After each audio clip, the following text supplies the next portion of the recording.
ഇന്നലെ മുഖ്യമന്ത്രി പറഞ്ഞത് ഇതൊന്നും ഞങ്ങളുടെ ഉത്തരവാദിത്തത്തിലല്ല, ഇത് കേന്ദ്ര സർക്കാരിൻ്റെ പരിപാടിയിൽപ്പെട്ടതാണെന്ന് പറഞ്ഞു. അപ്പം മുഹമ്മദ് റിയാസ് മൂഞ്ചി, മുഹമ്മദ് അതായത് പിന്നെ മരുമകൻ അതിമനോഹരമായ ഒരു കാഴ്ച തന്നെയാണ്. കാരണം ആളുകൾ നമ്മുടെ നാട്ടിലേക്ക് വന്നുകൊണ്ടേ ഇരിക്കുകയാണ്. അപ്പോൾ ഇവിടെ ഇനിയിപ്പോൾ കുറച്ച് ദിവസമായിട്ട് ഈ പിന്നെ വോട്ടിന് വേണ്ടിയിട്ട് സ്ഥാനാർത്ഥികൾക്ക് വേണ്ടിയിട്ട് ഇങ്ങനെ പിന്നെ മൈക്ക് വെച്ചിട്ട്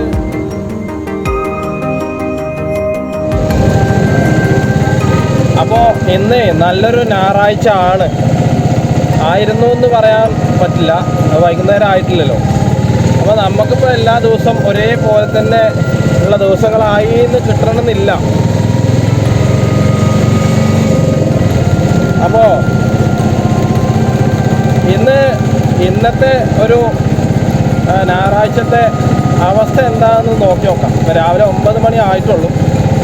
അപ്പോൾ തിരക്കൊന്നും കാര്യമായിട്ടില്ല, തിരക്ക് വരുന്നേ ഉള്ളൂ. തിരക്കിൻ്റെ ഒരു രീതി ഇപ്പോഴല്ല, ഏകദേശം ഒരു 10 മണിയൊക്കെ ആയ അത്യാവശ്യം നല്ല തിരക്കിങ്ങനെ കൂടിക്കൊണ്ടിരിക്കും. അപ്പോൾ രാവിലെ കൂടുതൽ എന്താ വെച്ച് കഴിഞ്ഞാൽ ഈ വലിയ വാഹനങ്ങളാണ് കൂടുതലും പോവാറ്. ഈ ട്രെയിലർ, ട്രക്ക്, വലിയ കണ്ടെയ്നർ ലോറികളൊക്കെയാണ് അധികം രാവിലെ പോവാറ്. കാരണം അവർക്ക് തിരക്കില്ലാതെ പോകാൻ വേണ്ടിയിട്ടുള്ളൊരു സംഭവം കൂടിയാണത്. പരമാവധി ഈ ബസ്സുകളും അതേപോലെ ഈ രാവിലെയൊക്കെ ബൈക്ക്, കാറ് ഇവരൊക്കെ ഒന്ന് ശ്രദ്ധിച്ച് പോകണം എന്നാണ് ഞാൻ പറഞ്ഞത്. അപ്പോൾ ഒന്നാമത്തെ കാര്യം പറഞ്ഞേ, ഇപ്പോൾ ഇലക്ഷൻ അർജൻറ്റാണ്. അർജൻറ്റ് എന്ന് പറഞ്ഞു കഴിഞ്ഞാൽ നിങ്ങൾക്ക് ഏകദേശം മനസ്സിലാവും. അപ്പോൾ എല്ലാവർക്കും ധൃതിയാവും. രാവിലെ എന്ന് മാത്രമല്ല, ഇനിയിപ്പോൾ കുറച്ച് ദിവസങ്ങൾ എല്ലാവർക്കും ഭയങ്കര ധൃതിയാവും. കാരണം ഓരോ തരത്തിലുള്ള അവസ്ഥകൾ, ഇപ്പോൾ നമ്മളിപ്പോൾ പ്രത്യേകിച്ച് സാഹചര്യങ്ങൾ എപ്പോഴാണ് മാറുകയെന്നൊന്നും പറയാൻ പറ്റില്ല. അപ്പോൾ പരമാവധി വാഹനങ്ങൾ ഓടിക്കുമ്പോൾ ഏത് വാഹനമായിക്കോട്ടെ പരമാവധി ഒരു അകലം വെച്ചിട്ട് പോവാം. ഒരു ഡിസ്റ്റൻസ് വെച്ച് പോവുകയാണെങ്കിൽ നമുക്ക് വലിയ കുഴപ്പമില്ലാതെ നമുക്ക് പോവാം. അല്ലെങ്കിൽ നമ്മൾ പോണ യാത്രയിൽ പകുതി മുടക്കം വരും. അപ്പോൾ മുടക്കമില്ലാതെ സഞ്ചരിക്കണമെങ്കിൽ നിങ്ങൾ എന്തായാലും ഒരു പിന്നെ നല്ല രീതിയിൽ ഡ്രൈവിംഗ് ചെയ്യുക. പകുതി ഈ ഇതേപോലെ റോഡിൻ്റെ ഇടതുവശത്തോ വലതുവശത്തോ നിങ്ങൾ, അതിപ്പോൾ പാർക്കിംഗ് ഉള്ള സ്ഥലമാണെങ്കിൽ കുഴപ്പമില്ല. പക്ഷെ ചില ഉൾ റോഡിലൊക്കെ കാണാം ആളുകൾ റോഡിൻ്റെ നടുവിൽ ഒരു വണ്ടി ഒരു സൈഡിലാണെങ്കിൽ മറ്റേ വണ്ടി റോഡിലാവും. അപ്പോൾ ചില സമയത്ത് അങ്ങനെ ഭയങ്കര ബുദ്ധിമുട്ടുള്ള കാര്യം തന്നെയാണ്. അപ്പോൾ അതൊക്കെ ഒന്ന് ശ്രദ്ധിച്ചിട്ട് പരമാവധി നമ്മൾ നോക്കിയും കണ്ടു നിന്ന് കഴിഞ്ഞാൽ നമുക്ക് പ്രശ്നമില്ല. പക്ഷേ ഇപ്പോൾ ആരും നോക്കി നിന്ന് കണ്ട് കാണുന്നില്ല.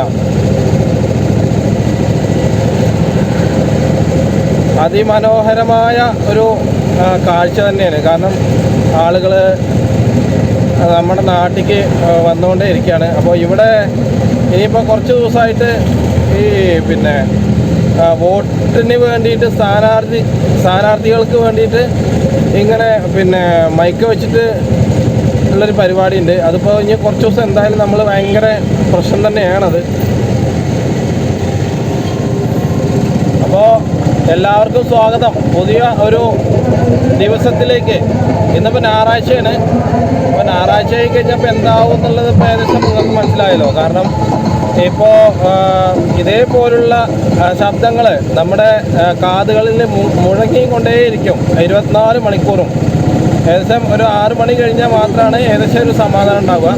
അപ്പോൾ എന്താ അത് ശബ്ദം എന്ന് വെച്ച് കഴിഞ്ഞാൽ നമുക്കൊക്കെ അറിയണ പോലെ വർഷത്തിൽ അല്ലെങ്കിൽ പിന്നെ ഓരോ പിന്നെ തിരഞ്ഞെടുപ്പ് വരുമ്പോൾ, എലക്ഷൻ വരുമ്പോൾ ഇതുപോലുള്ള കാഹളങ്ങൾ നമ്മുടെ കാതുകളിലെത്തും. ഞങ്ങൾ പിന്നെ നിങ്ങൾക്ക് ആവശ്യമുള്ള സാധനങ്ങൾ തരാം, ഞങ്ങൾ റോഡുകൾ വികസിപ്പിക്കും, ജനക്ഷേമത്തിനായി പ്രവർത്തിക്കും. അങ്ങനെ ഓരോരോ പ്രവർത്തനങ്ങൾ ഇവർ ഓരോ വർഷവും അല്ലെങ്കിൽ ഓരോ 5 വർഷം കൂടുമ്പോഴും ഇവർ നമ്മുടെ കാതുകളിലേക്ക് ഇങ്ങനെ എത്തിക്കും. അപ്പോൾ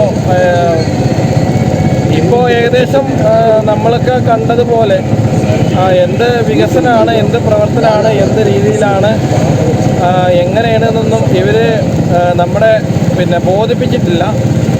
അപ്പോൾ അതൊക്കെ ഇനി ഇവർ വരുന്ന പറയുന്ന വികസനത്തിന് വേണ്ടിയിട്ട് നമ്മൾ വോട്ട് ചെയ്യുമ്പോൾ അതിപ്പോൾ വല്ലാത്തൊരു പ്രതിസന്ധി തന്നെയാണത്.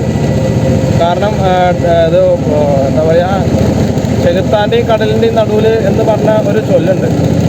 അപ്പോൾ ഇന്നലെ പിന്നെ ഒന്നാമത്തത് നമ്മുടെ കേരളത്തിൻ്റെ ഏറ്റവും വലിയൊരു സ്വപ്നം എന്നൊക്കെ പറഞ്ഞത് മികച്ച റോഡുകളാണ്. കാരണം വിദേശത്ത് ഉള്ള റോഡിനെ പോലെയല്ല നമ്മുടെ കേരളത്തിലുള്ള റോഡുകളൊക്കെ. വളരെ എന്താ പറയുക, ദുർലഭമായിട്ട് മാത്രമുള്ളൂ റോഡുകൾ. ഈ റോഡുകൾ 6 വരിപ്പാതയാണ് ഇപ്പോൾ നമുക്ക് വേണ്ടത്. കാരണം ഇപ്പോൾ ആർക്കും സമയമില്ലാത്തതിൻ്റെ പ്രശ്നത്തില്ല വേണ്ടത് ഇവിടെ ചെയ്യേണ്ടത്. അപ്പോൾ അത് ചെയ്യാന്ന് പറഞ്ഞു കഴിഞ്ഞാൽ പകുതി റോഡുകളൊക്കെ വലിയ 6 വരിപ്പാതയൊക്കെ ഉദ്ഘാടനത്തിന് മുന്നേ പൊളിഞ്ഞു ചാടുകയാണ്.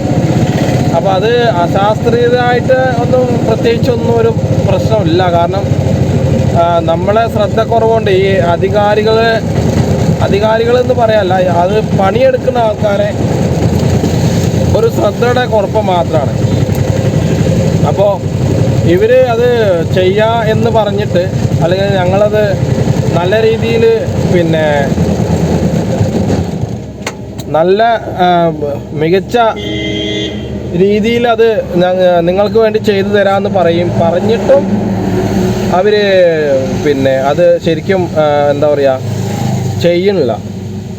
ഇപ്പോൾ ഇന്നലെ കൊട്ടിയം പിന്നെ കൊല്ലത്ത് ഉള്ള കൊട്ടിയത്തുള്ള 6 വരി പാതയിൽ ഉദ്ഘാടനത്തിന് മുന്നേ, പണി തീരുന്നതിൻ്റെ മുന്നേ അത് സർവീസ് റോഡും എല്ലാം പാടെ ഇടിഞ്ഞ് താണ്. അത് ഭൂമിയുടെ പ്രശ്നമാണെന്ന് പറയുന്നുണ്ട്, ചളിക്കുണ്ടാണെന്ന് പറയുന്നുണ്ട്. അവിടെ പണ്ട് വർഷങ്ങൾക്ക് മുന്നേ വലിയൊരു കുഴിയായിട്ടുണ്ടായിരുന്നു, പാടായിട്ടുണ്ടായിരുന്നു എന്നൊക്കെ പറഞ്ഞു. അപ്പോൾ ഇതൊക്കെ ആളുകൾക്ക് അവിടുന്ന് സർവേ എടുക്കുമ്പോൾ ഇതൊന്നും അവിടുത്തെ അധികാരികൾക്ക് അറിയില്ലായിരിക്കുമോ, അല്ലെങ്കിൽ അവർ അറിഞ്ഞുകൊണ്ട് ചെയ്തതാവാൻ ചാൻസ് ഇല്ല. കാരണം അറിയാതെ പറ്റിയതാണെന്നും പറയാൻ പറ്റില്ല. പക്ഷേ ഇത് ശ്രദ്ധയുടെ കുഴപ്പം മാത്രമാണ്. കാരണം ഇപ്പോൾ പെട്ടെന്ന് പണി തീർക്കണം. കാരണം 2026 ആര് ജയിക്കും? അതിപ്പോൾ ഇന്നലെ മുഖ്യമന്ത്രി പറഞ്ഞത് ഇതൊന്നും ഞങ്ങളുടെ ഉത്തരവാദിത്തത്തിലല്ല, ഇത് കേന്ദ്ര സർക്കാരിൻ്റെ പരിപാടിയിൽപ്പെട്ടതാണെന്ന് പറഞ്ഞു. അപ്പോൾ മുഹമ്മദ് റിയാസ് മൂഞ്ചി, അതായത് പിന്നെ മരുമകൻ മൂഞ്ചി. കാരണം അവിടുന്ന് വലിയ ആൾക്കാരെയൊക്കെ കൂട്ടിയിട്ട് മറ്റേ ഫറൂഖ് പാലത്തിൻ്റെ അവിടെയൊക്കെ പോയിട്ട് നിങ്ങൾ വീഡിയോ കണ്ടിട്ടുണ്ടാവും, റീൽസ് എടുക്കുന്നത്. ഇയാൾക്ക് ഭ്രാന്താണ്. അപ്പോൾ ഈ പിന്നെ മുഹമ്മദ് റിയാസിനും ഭ്രാന്താണ്. കാരണം ഈ ടൂറിസം മന്ത്രിയാണെന്ന് പറഞ്ഞിട്ട് എവിടെ നമ്മുടെ കേരളത്തിൽ ടൂറിസത്തിനായിട്ട് നമ്മുടെ നാട്ടിലേക്ക് കേരളത്തിലേക്ക് വിദേശികൾ വരുമ്പോൾ അവരെ ബലാത്സംഗം ചെയ്യുക, അവരെ അടിച്ച് ശരിയാക്കുക, അവരെ പൈസ തട്ടുക, അവരെ മോഷ്ടിക്കുക, അവരെ വഞ്ചിക്കുക, ഇതാണ് ടൂറിസത്തിൽ വരുന്ന ഒരു നിബന്ധന. എന്ത് തെമ്മാടിത്തരാണ്. അപ്പോൾ ഇവർ ടൂറിസം മന്ത്രിയാണ്, അല്ലെങ്കിൽ വനമന്ത്രിയാണ്, ഇല്ലെങ്കിൽ വകുപ്പ് മന്ത്രിയാണെന്നൊക്കെ പറഞ്ഞിട്ട് അവരൊന്നും നമ്മുടെ കേരളത്തിന് വേണ്ടി ചെയ്യുന്നില്ല. ഈ റോഡിൻ്റെ സൈഡിലുള്ള കാടുകൾ പോലും വെട്ടാൻ ഇവർക്കിന്ന് സമയമല്ല. അവിടെ സൈൻ ബോർഡിൽ ഇഷ്ടംപോലെ പുല്ലും മണ്ണും മാന്തും അപ്പയും കുറുന്തോട്ടിയൊക്കെ പിന്നെ വകരയൊക്കെ കയറി ഇതൊന്നും ഇവർ കാണുന്നില്ല, ഈ അധികാരികൾക്ക് കാണുന്നില്ല എന്നാണ് ഞാൻ ചോദിക്കുന്നത്. കാരണം ഇവർ ഭക്ഷണം തന്നെയല്ലേ കഴിക്കണം, ഇവർ റോട്ടുകളിലല്ലേ യാത്ര ചെയ്യുന്നത്. റോട്ടുകളിൽ യാത്ര ചെയ്യുക എന്ന് പറയുമ്പോൾ വേറെ പ്രത്യേകതയും കൂടിയുണ്ട്. ഇവർ AC ഇട്ടിട്ട് ഈ ഗ്ലാസ് മുഴുവൻ പൊക്കി ജനലിൻ്റെ, അതായത് വിൻഡോൻ്റെ 2-4 സൈഡത്തെ കർട്ടനൊക്കെ ഇട്ടിട്ടാണ് ഇവർ പോവാറ്. അപ്പോൾ ഇവർ റോഡ് കാണുന്നില്ല, ഇവർ ജനങ്ങളെ കാണുന്നില്ല, ഇവർ ജനങ്ങളുടെ അവസ്ഥ എന്താണെന്ന് ഇവർ അറിയുന്നില്ല, ഇവർ ഒന്നും അറിയുന്നില്ല.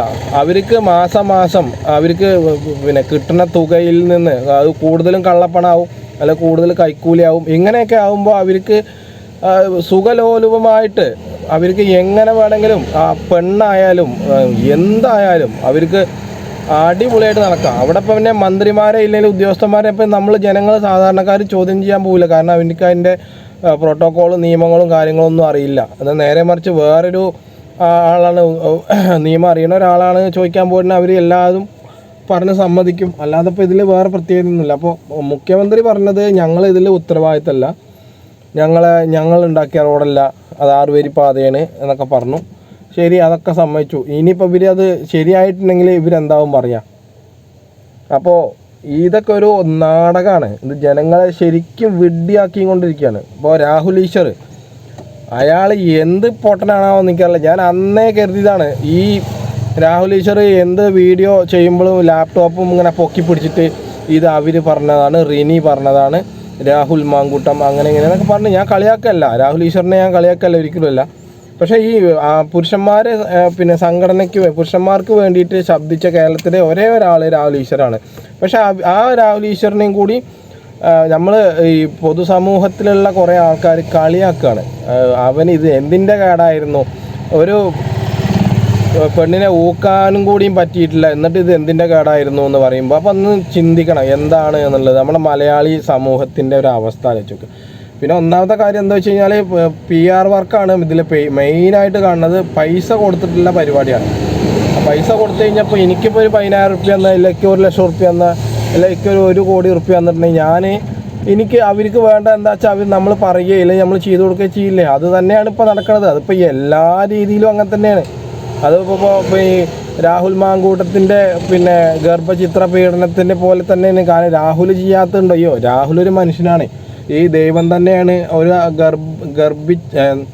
ഗർഭിണിയായിട്ട് പ്രസവിച്ച് തന്നെയാണ്. അപ്പോൾ നിങ്ങളെ പോലെ നമ്മളെ പോലെ തന്നെയാണ് ഈ രാഹുലും വന്നത്. അപ്പോൾ ഈ രാഹുലിന് എന്താ വികാരങ്ങളൊന്നുമില്ലേ? വികാരങ്ങളും വിചാരങ്ങളും ഒന്നും രാഹുലിനില്ലേ? അതോ പിന്നെ രാഹുൽ വെറും ഒരു റോബോട്ട് മാത്രമാണോ? അല്ല, ഈ കുറ്റം പറയുന്ന ആൾക്കാരത്തേക്ക് ചോദിക്കാനുള്ള ഇതാണ്, എന്താ രാഹുൽ വേറെ അന്യഗ്രഹത്തിൽ നിന്ന് വന്ന ആളാണോ? ഇതൊക്കെ എന്താ അറിയോ, ഇതൊക്കെ ഒരു തരം കുനിറ്റാണ്. ഒരു എന്താ പറയുക, കുശുമ്പ് എന്നല്ല, കുനിറ്റ്. ഒരുമാതിരി എന്താ പറയുക, തന്തയില്ലായ്മ എന്നും കൂടി ഇതിൽ ഉൾപ്പെടുത്തുകയാണ്. കാരണം അത്രയ്ക്ക് മോശമായിക്കൊണ്ടിരിക്കുകയാണ്. ഇതിപ്പോൾ രാവിലെ 9 മണിയായിട്ടുള്ളൂ കേട്ടോ, 9-9:30 ആയി. അപ്പോൾ ഞാൻ ഇതിപ്പോൾ രാവിലെ തന്നെ ഇങ്ങനെ പറയാന്നുണ്ടെങ്കിൽ നമുക്കിനി വേറെ എന്തൊക്കെ പറയാനുണ്ടാവും. കാരണം ഏറ്റവും മികച്ചതാണ് കേരളം, നമ്പർ 1 ആണ് കേരളം. ആരോഗ്യ മേഖലയിൽ കേരളം, കുട്ടികൾക്ക് നല്ല ചികിത്സ, പിന്നെ അതായത് ഗർഭിണി ആയവരെ ഞങ്ങൾ പിന്നെ പരിരക്ഷിക്കും എന്നൊക്കെ നമ്മുടെ ഇവിടുത്തെ ആരോഗ്യമന്ത്രി പറയണ്ടായി. അപ്പോൾ ആരോഗ്യമന്ത്രി ഇല്ല, ഈ ഒരു അപ്പനും ഇല്ല. ഇപ്പോൾ ഉള്ളതെന്താ വെച്ച് കഴിഞ്ഞാൽ കുറേ വാർത്താമാധ്യമങ്ങളുണ്ട്. പിന്നെ അവർക്ക് മറുപടി കൊടുക്കാൻ നമ്മുടെ കോൺഗ്രസിൻ്റെ VD സതീശനുണ്ട്. അതേപോലെ ഷാഫി പറമ്പിൽ എപ്പോഴെങ്കിലും ഒന്ന് വരുമെന്ന് മാത്രം. പക്ഷേ ഇതാണോ ഈ ഇപ്പോഴത്തെ ഈ ഒരു നിലപാടുള്ള രാഷ്ട്രീയം? ഈ VD സതീശന് ശരിക്കും ഭ്രാന്താണ് എന്നുള്ള കാര്യം ഞാൻ എപ്പോഴും പറയാം. കാരണം ഈ വാർത്താമാധ്യമങ്ങൾ എന്തെങ്കിലും കുരയ്ക്കുമ്പോൾ നിങ്ങൾ അതിനെ എതിരെ കല്ലെടുത്ത് എറിയാൻ പോയി കഴിഞ്ഞാൽ അവർ കൂടുതൽ അക്രമാസക്തനാവുക. അപ്പോൾ അത് നമ്മുടെ VD സതീശന് അറിയാണ്ടാണോ എന്തോന്നും അറിയില്ല. അയാൾ ചിലപ്പോൾ അയാൾ തന്നെ ആയിരിക്കും ചിലപ്പോൾ ഈ രാഹുലിനെ കൊടുക്കാൻ വേണ്ടിയിട്ട് ചെയ്തിട്ടുണ്ടാവുക. കാരണം ഒന്നും വിശ്വസിക്കാൻ പറ്റാത്ത കാലമാണ്. കാരണം BJPയിലുള്ളൊരു CPMക്ക് പോകണു, CPMലുള്ളത് കോൺഗ്രസ്സിക്ക് പോകണു, കോൺഗ്രസ്സിലുള്ളവർ LDFക്ക് പോകണു. അങ്ങനെ മാറിയിട്ട് എവിടെയാണോ നമുക്ക് സ്ഥാനക്കയറ്റം കിട്ടുക, അല്ലെ എവിടെയാണ് നമുക്ക് അധികാരത്തിൽ, അല്ല എവിടെയാണ് നമുക്ക് കൂടുതൽ എന്താ സ്വാതന്ത്ര്യത്തോടു കൂടി, സമാധാനത്തോടെ ആരും ഉദ്ദേശിക്കുന്നില്ല, പറയുന്നില്ല. അപ്പോൾ ഇതാണ് ഇവരെ ഒരു നിലപാട്. എന്താണെന്ന് ഉള്ളത് ഞാൻ കുറച്ചും കൂടി കേട്ട് പറയാം.